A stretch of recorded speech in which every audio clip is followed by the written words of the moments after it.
Okay, so right now, a strong thunderstorm is right behind us, and we're in Green County right now. So, here my brother. Say hi. Hi.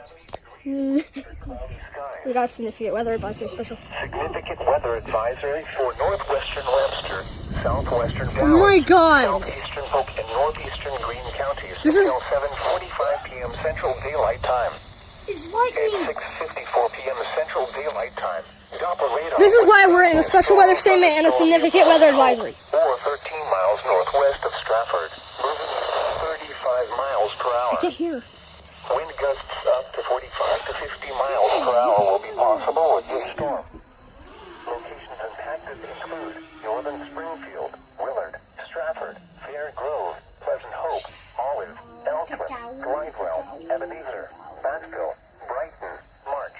This includes Interstate 44 between mile markers 74 and 93.